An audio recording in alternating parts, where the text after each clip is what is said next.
Hello and welcome to one of the last editions of On Air, the online program of the Swiss AI Weeks, together with Wildcard Media. Today we have the topic of AI adoption. Hello and welcome to one of the last editions of On Air. Um, the AI adoption organizational changes. AI adoption organizational challenges in Gen AI implementation and how we deal with it. With Sascha, Justl, product owner at Finnova, and Julia Fuehrer from Finnova. And we have 45 minutes. Please use the chat for questions and answers. We'll have different sections where Julia and Sascha will answer them. And be prepared for an exciting 45 minutes. I hand over to you. Okay, thank you, Tilman. Good afternoon, everyone. I think you should be seeing my presentation. And while we directly start, I will start off with my introduction. Okay, here we go. So, as Tilman said, my name is Sascha Justl. I and Julia as well, we both work at Finnova. And if you don't know Finnova, we do core banking software. Core banking software is basically, think of it as SAP for banks, which means like all data, whatever transactions, all customer data of a bank normally runs through core banking software or core banking system. Finnova has around 500 to 600 employees. I'm working within software development, and within software development, we're having around 300, a bit more than 300 people with a bit more than 200 developers, and the rest is done basically product owners, BAs, department heads, scrum masters, and all roles you need for agile software development. My role, and as well, like the reason I'm holding this presentation today, is I'm product owner AI engineering, and what we are doing is basically we are responsible to increase the efficiency within software development using AI, and we have a strong focus on the development side. But most of the tools we are using use company-wise. So as well, like most of the stuff I'm doing is valid not just for our development department, but for the whole company. And then it's like, as we are, like our team is supposed to increase the efficiency, that's as well what we are measured against. It's like if we do something, like at the end of the year, we need to show how did we improve or what did we manage to improve efficiency with AI. And that's as well a bit the topic of today. And I'm having this role now since a bit more than 1.5 years. And for me, it's super interesting. So like every time I speak to someone, be it like at a talk, be it having like an after work beer with friends in similar role, it's really interesting. There's always like there's two universal challenges or two topics that always pops up together with AI tools or improving AI adoption. And one is it's very important, like how can we measure AI-based productivity gains? And there's like two really common frameworks which are mainly used within software development, but they can be as well like extended to use in other areas as well. One is the SPACE framework, and one is the DevX framework. That's not the topic for today, but if you want to look into it, yeah, read those papers. They're definitely interesting. It's a really difficult topic, and it's really difficult to measure. And I think this kind of like currently there's like no clear way or no perfect way of doing it. But before we actually can measure the efficiency gain or the productivity gain, you need to make sure that our users or the people are actually using the AI tools.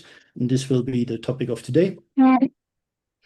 And for me, that's like when I get when I started this role or when I took over this role, there was something what was for me really interesting.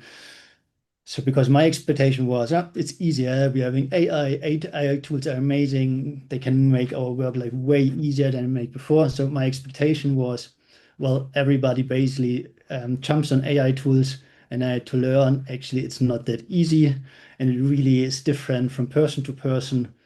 And what was super interesting as well is like you can't claim it on the age. So it's like easy to say like all the young people jump on AI and all the older people are not interested. I realized it's completely age independent. So we're having developers in their mid-20s who are not interested in using AI tools.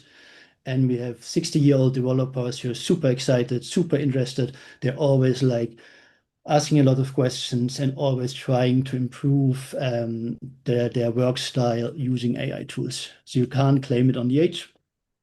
And for me, like the adoption topic is really interesting because not just a tool thing, it's as well like you really need to focus or like tailor your adoption to your users. And that's basically where I would hand over to Julia.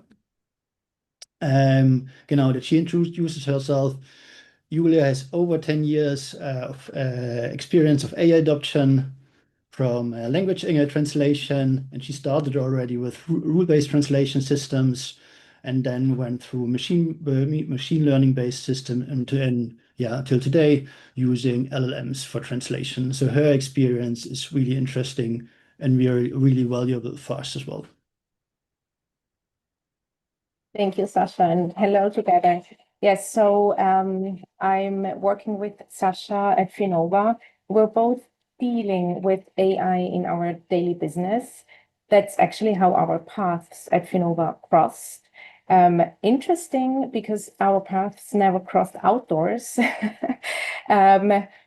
because we both love outdoor adventures. But spoiler alert, in this session, we're not talking about challenges in gravel biking or mountaineering as here, but about the challenges in AI implementation and adoption and how we deal with it, especially in Sascha's department, like software development.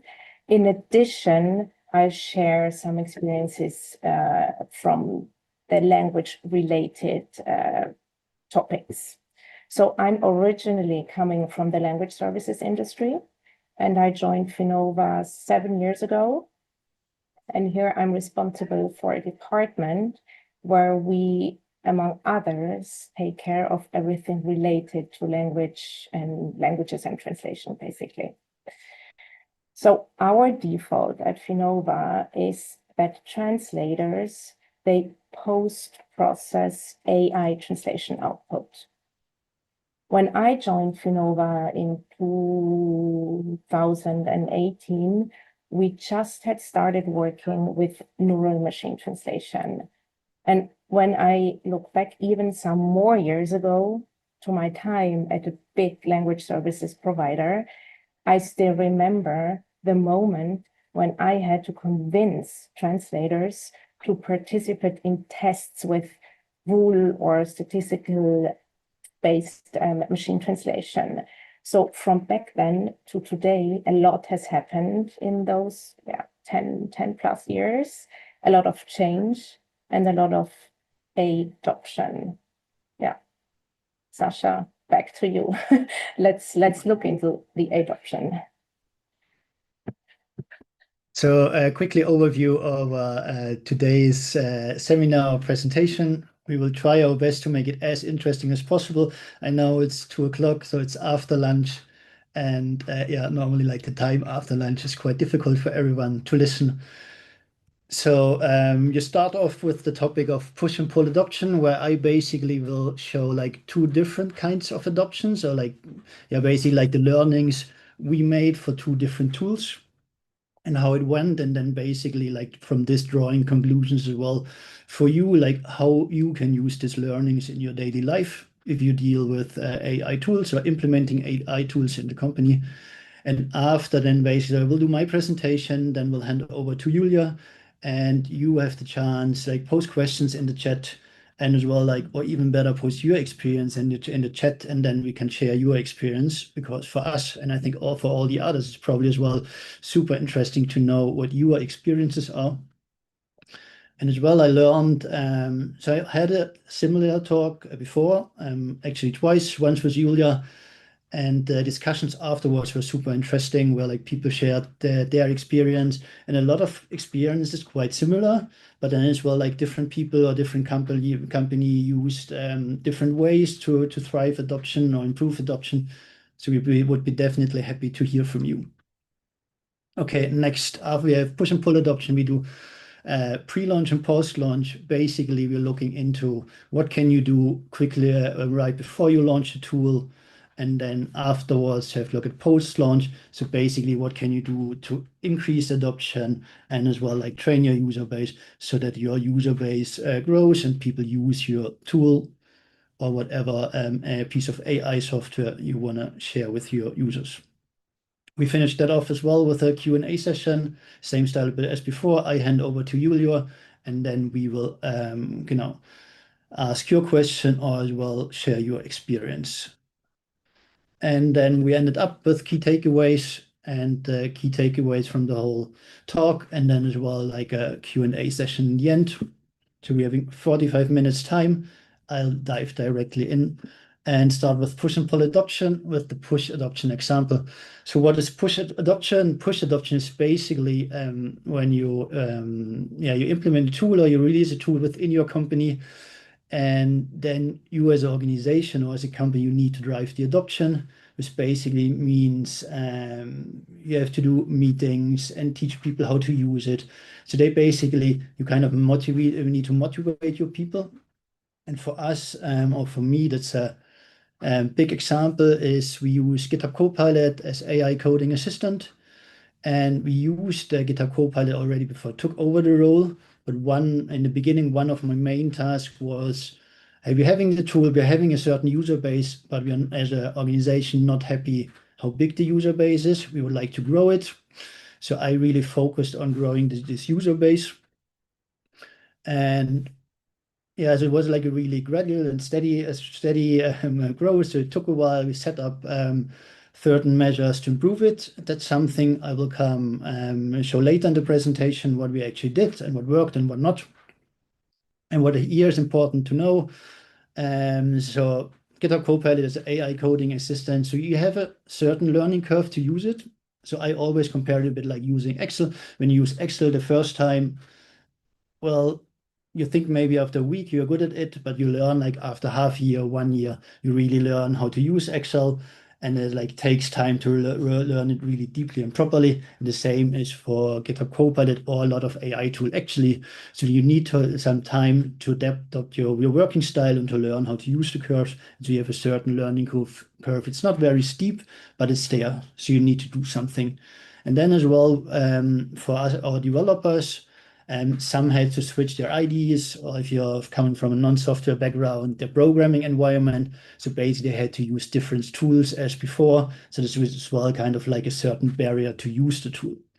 So it took some time, basically, or slowly but steady, we grow the user base. We are pretty happy now. I think we are about 80% of developers having a license and using their license, actually. And as well, I can fully understand why. So in the beginning, I thought like, well, using an AI coding tool, it's a no-brainer. Why should I not use it? For me as a developer, it would be perfect. So I can code faster, better quality, and have like somebody who helps me like solving my problems. But as well, I understand the other side where you say like, look, I'm programming 10 or 20 years. I fully know what I'm doing and I don't actually need the help. So I'm actually not looking for help because that's my job and I know what I'm doing. So I'm jumping to the next example, and that for me was super interesting. So what we did in the last month, we were developing an internal chatbot. And we are using Confluence as our project wiki. So you have a lot of our internal information, internal data we are having in Confluence. And I guess like everybody of you who knows Confluence, like searching in Confluence is really, really difficult. So it's really hard to find information in Confluence. And so we took this as a challenge to basically trying to solve this problem. And we had a really, really successful. So we officially launched our chatbot last week. We had like the unofficial launch already a bit before. And this for me is like a clear pull adoption where I see it as like there's a user need. So the user really want to use the tool, and this happened to us. So we had before launch, we already had like 100 users, and within a week we had 200 users. So starting Monday, we had like more than 200 regular users. It's pretty easy. The learning curve for a chatbot is I wouldn't say it's no, but it's pretty shallow. Today, like most of the people know how to use a chatbot. And there's like, for us, there's no barrier to entry. So you don't need to register. You don't need to install anything. It's like it's a web application. So you basically need to click the link. We have SSO behind it. So you're automatically logged in. And for me, it was really impressive to see how clean the adoption went, like how really people were trying to get access, because we started access gradually. So like in August, beginning of September, we said like we are onboarding users at a slow pace, basic as well, to test the system to see if there are any bugs or any instabilities. In the end, it's kind of like we got like more and more requests from users saying, "Oh, please give us access, please give us access."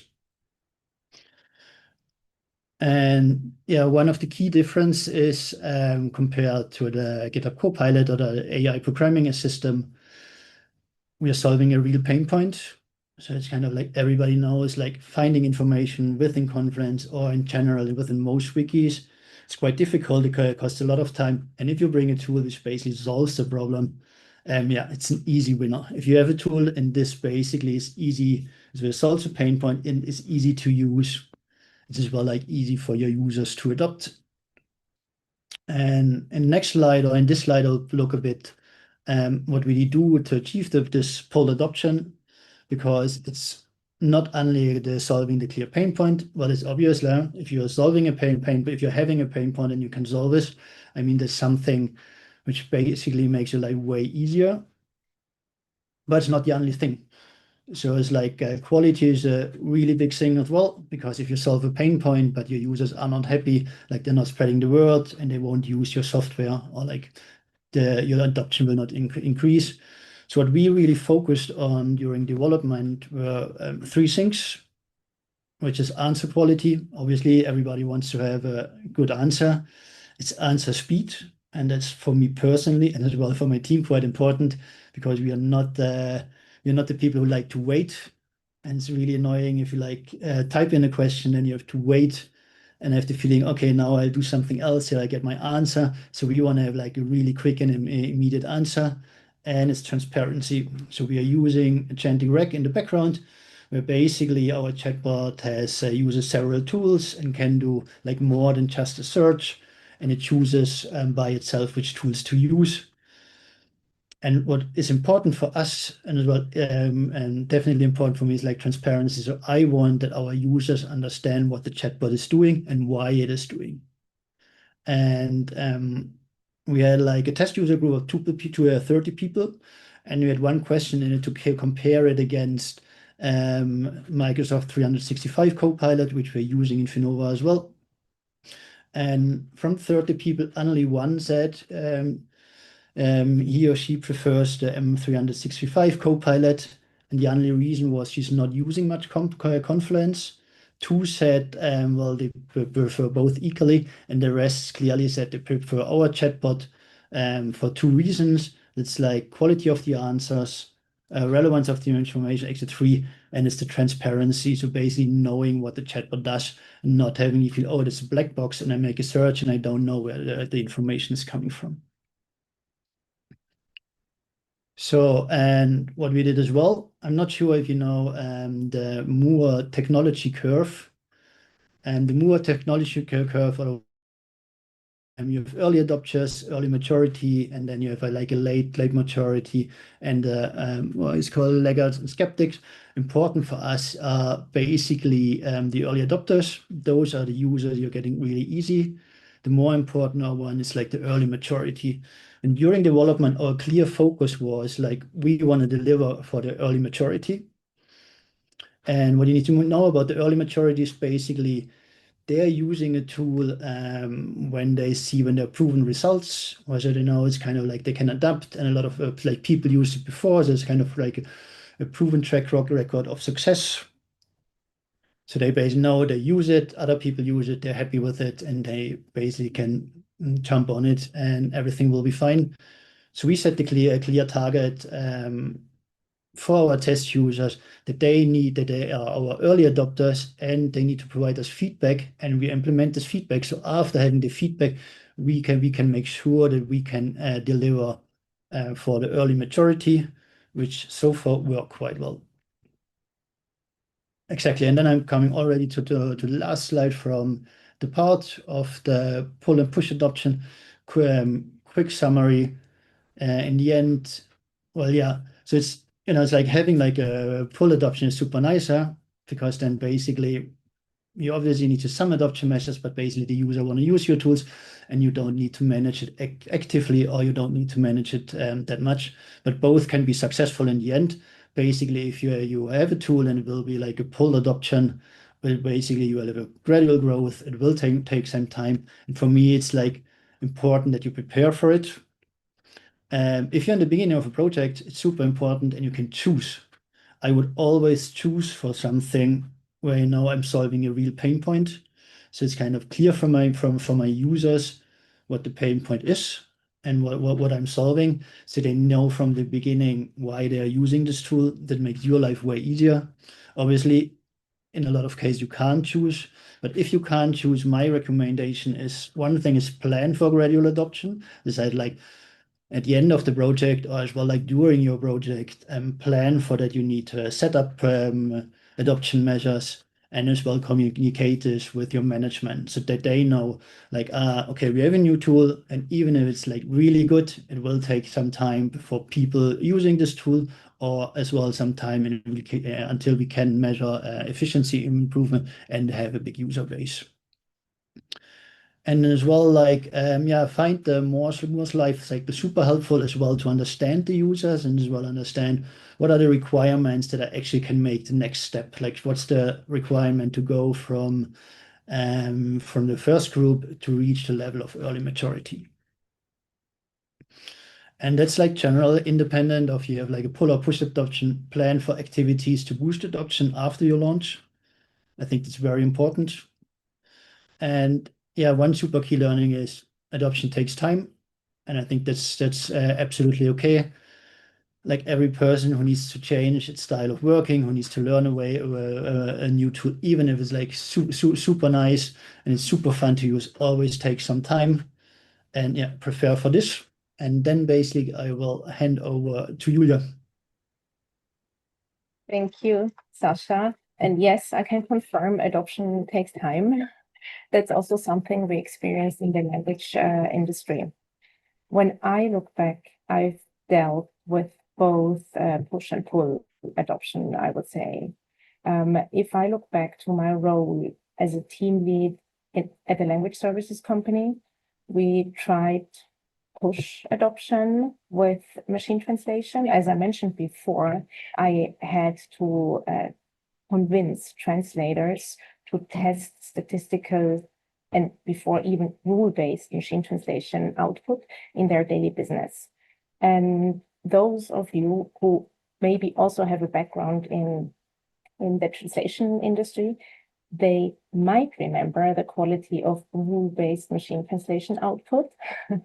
The quality, you cannot compare it to today's LLM translation output or AI translation output. So it was really not convincing, sometimes bad. Sometimes it was interesting, even funny. You might remember it from Google Translate in the early days also. But it was really hard to get the translators to test it in their like daily business and productive environment.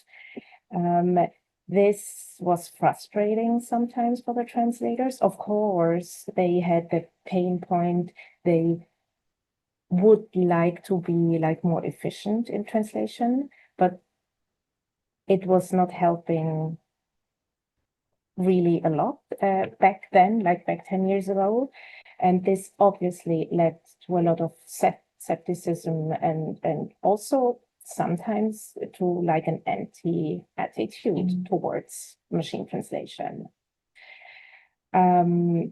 Luckily, I had some early adopters in my team, and we could like slowly progress in testing machine translation output, but it was nothing compared to what we do today. And when I now go back to my early days at Finnova, like 7 years ago, we had just started testing and using neural machine translation, like another technology in the background. And the results, the output of the translation was good, sometimes very good. And again, I wanted to convince my team to use machine translation in their daily business. We started with just like some text types, which we thought were ideal for testing it. And it was like really good quality. The translators became more efficient, and we were solving a pain point for them. So by themselves, they decided to use it more and more. And after like a short time, we decided, or they decided actually by themselves, to use it as the default. And that's why, like some years ago, we started only translating or editing, post-editing AI translation output. And that's what we do today.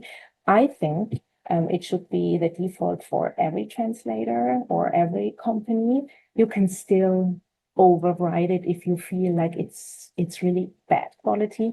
Just forget it. But I think it should be the new default, because I think we should work with like this new kind of technologies and not against.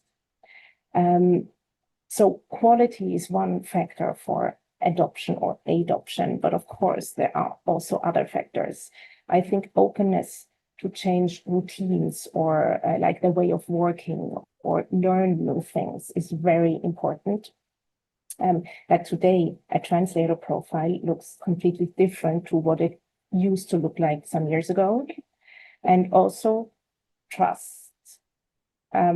Team members recently told me that they felt encouraged to use AI translation because we, like me as a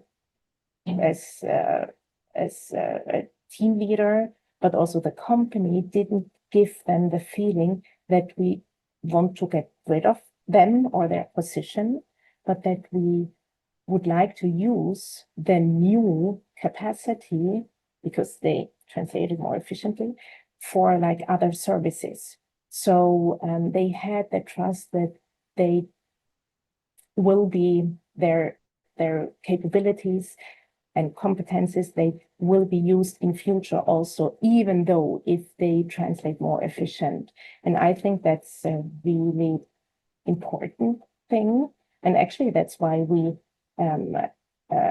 have introduced more language-related services within the last years here at Finnova, like language coaching or evaluation of language-related AI tools. And yeah, all in all, I think this is a good example of full adoption. And I see that there are some questions. Yeah, Sascha, I'm sorry.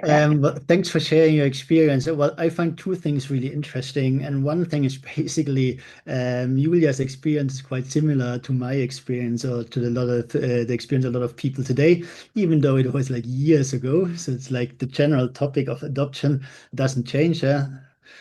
And the second one is like the trust topic. And it's definitely one thing I'm not having in my presentation, but I think that's really important. I think we need to make sure, you need to make sure that your people trust you, that you won't replace them when they use AI tools, when they're getting more efficient.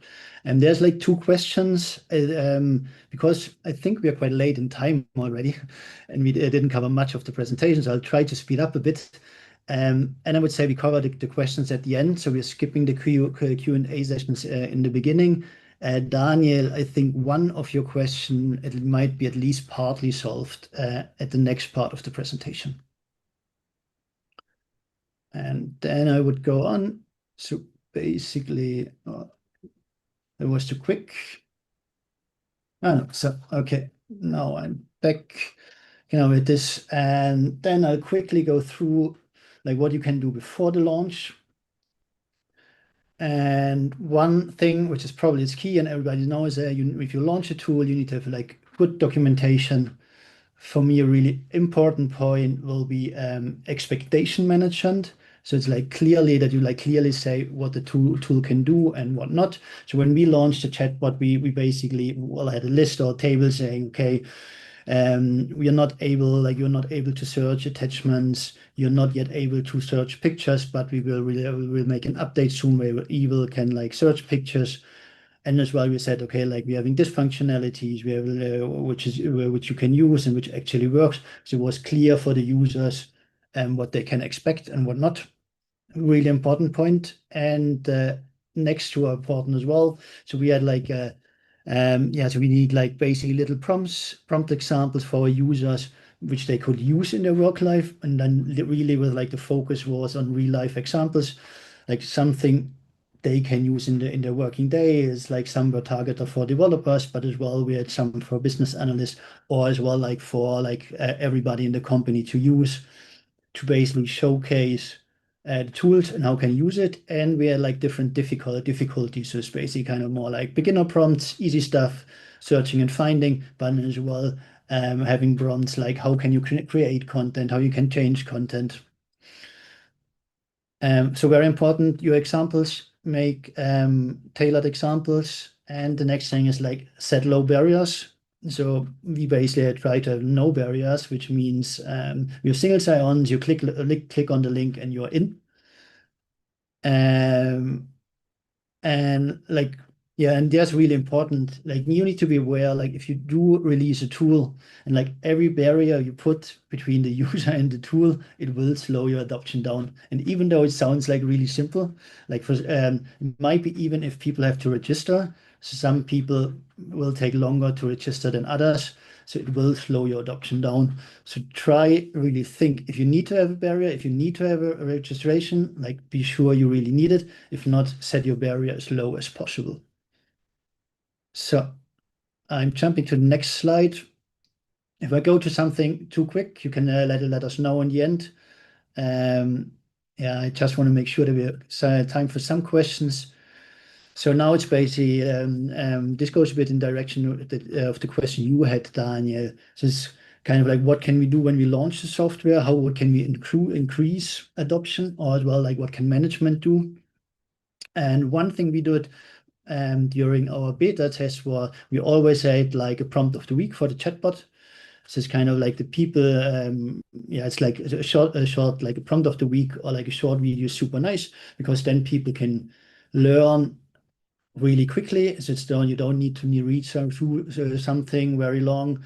You don't have like a big tutorial. So you have like one prompt, you try it out, you learn it, and it's kind of like takes you 1 or 2 minutes, probably a couple of minutes more when it's good, because then you start playing around and exploring more features.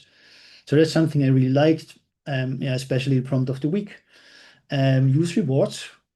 So what we are doing is basically we have within development, we have like a monthly AI award where people can hand in stuff they did with AI.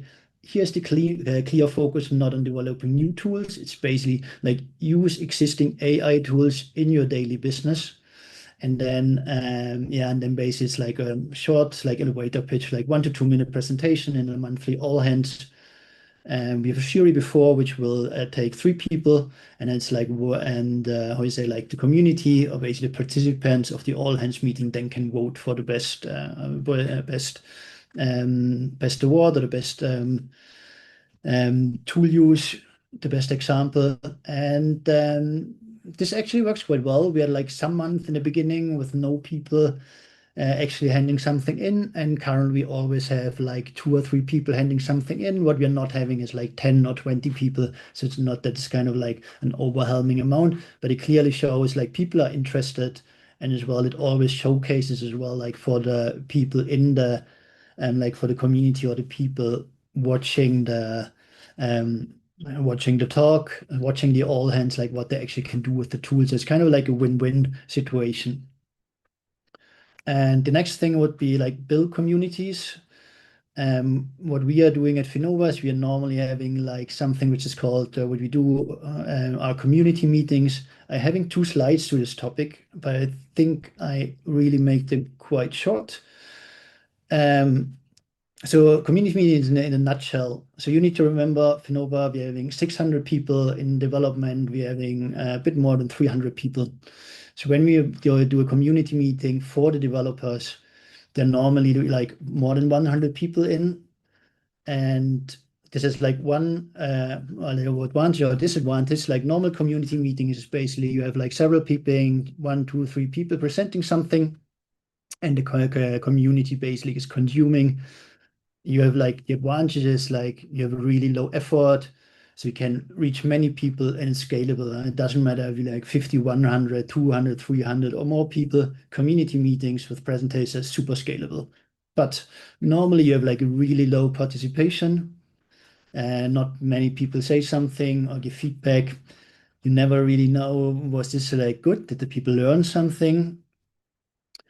And which for me is like fully understandable. Like not many people really like to speak up when there are like a lot of people, and like as well, like I'm as well, and you always feel a bit detached in big meetings.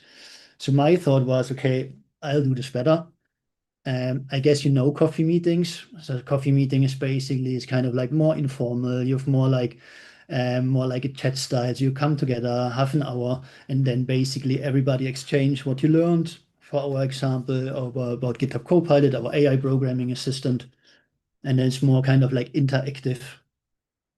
And what was the result? So I have this meeting. We are still doing it like every second week. We had a really high attendance. So normally we have over 80 people, which I expected after 2, 3 times, we were like 20 or 30. But as well, what we realized, what I realized, most of the people are quiet. The people are actually hoping or expecting that we have presentations. And as well, like they send me like the clear message. So they told me, Sascha, can you please let us know before what the topics are, so that they know if it makes sense for them to participate or not. And my hope was more the way around that it's like an automatic participation where basically people share what they learn without preparing it beforehand. Now we are doing like kind of like a mix. So it's kind of like some presentations. If there's no presentations, and as well I don't do it. It doesn't make sense to make a meeting when we don't have a topic. But like all couple of weeks or month, I do the meeting as well, like without the topic, and then normally we find as well it's like some discussions or some discussion starts, but it's not always. So for me, it's kind of like the key learning. It's like, hey, it's a super amazing idea, but you really need to tailor your meetings to your community. It works with some communities or not. Now, coming back to that slide, what you can do instead of community meetings, like use champions or ambassadors. I'm not going in details there because of the time. Yeah, one other thing is like build work groups. So with work groups, I mean, it's like take 5, 10 people and let them solve a problem, smaller problems, several smaller problems with your existing AI tools. So for us, it would be, for example, like using GitHub Copilot, using M365 Copilot, or now using our new internal chatbot. And then they should share what they learned, or as well kind of their results with the broader community, being it development or whatever community they work in. And for workgroups, pretty important. Like you need to make sure that people have time. So that's kind of what we learned. It's easy to say like, oh, people will reserve time, half a day for several weeks, but actually within project work, like within delivering actually something for our customer, it is very difficult to find the time. If you do it, and make sure beforehand that the people really get the time. And yeah, and I think, and then it's very clear, always collect and implement user feedback, because you're only keeping your users happy if you're taking them seriously, and as well if they know it's like, okay, if they feel I'm listened to. So, and then coming to the Q&A session, here I would say, I would quickly hand over to Julia that you can say your experience, and then I would hop to the last slide, and then we can take the final Q&A. Thanks. Yeah, to summarize it, I would say it's the same kind of activities we used in translation, going from training for translators to expectation management, raising awareness, feedback sessions, etc., and so on. Yeah, I think, yeah, we don't have to go into detail. here, Sascha, so you can sum up on the last slide. Okay, perfect. Okay, so a quick summary all for this. Like when you start a project, prepare for your adoption from the beginning. If you can, I would recommend choose a project that solves a clear pain point. And if you can't, then prepare and communicate with your management that adoption will be necessary and adoption will take time. And it's as well like really important to know it's like, well, it's not just about tool science. Like you can have the most amazing tool. It doesn't help if your people don't use it, and then basically adopt your measures, adopt your adoption measures basically to your community, so it basically fits to your users. And yeah, well, that's what I said before. It's like, hey, adoption takes time. And I think that's really important to know for us and as well to know for management. You don't change your normal behavior within weeks. Normally it takes time. And this would basically be my finishing words.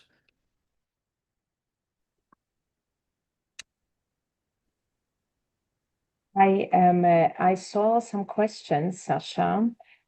Jonathan asked if it is open to external participants. I think you were talking about the Copilot coffee or AI coffee, and this is not, and it's like a Finnova internal event, right? Yeah, exactly. So it's basically exactly it's like all of I mentioned is like internal, something we are doing for us. I would say. Okay, I can quickly ask like Daniel, is like your first question. Let me know. You can as well like contact me or us over LinkedIn later if that question is not fully answered. Like the monitor or review reporting back to management is basically what we use is oh, it's like an Umfragen in German. I forgot like the English word. So normally questionnaires. We basically prepare a questionnaire or actually several questionnaires and do a mixture of questionnaire and interviews to find out if the tool is useful. And I think you can do a lot of stuff there, but I think for me, it's kind of like important, like, you know, it's like focusing on doing good tools and really work on the efficiency. And it's like really easily you can spend a lot of time and actually think about how can I measure it and the measurement is correct. For me, it's like as long as you have a point that you're getting better, I rather spend my time focusing on making the tools, implementing the tools so that the user base actually has something from it. And like from this, like our whole company has something from it and really has a gain.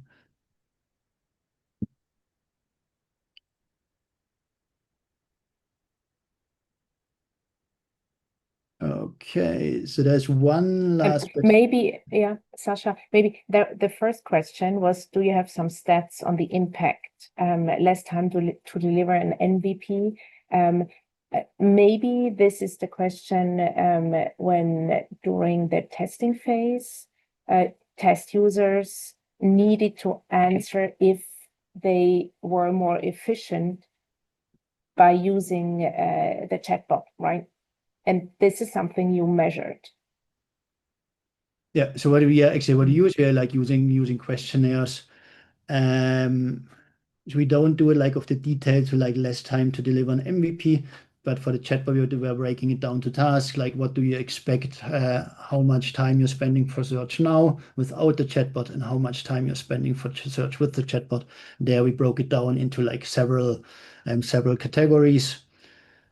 And the same you're doing like for GitHub Copilot and the AI coding tool. You basically are asking the user base, because we have like as well like a very diverse user base. Like we have like different different programming languages, and like depending where you work, like it might be more or less helpful.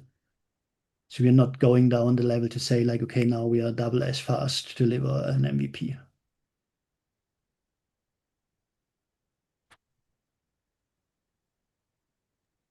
Okay, I think now it's like my watch clock shows 45. Wonderful. Sascha and Julia, thank you so much for the session. This is really interesting. There are more questions, I think. I'll hand them over to you so you have them. And thank you all for the attendance and have a great afternoon. Thanks for listening. Thank you. Bye. Thanks. Bye. Bye bye. Thank you very much. Bye.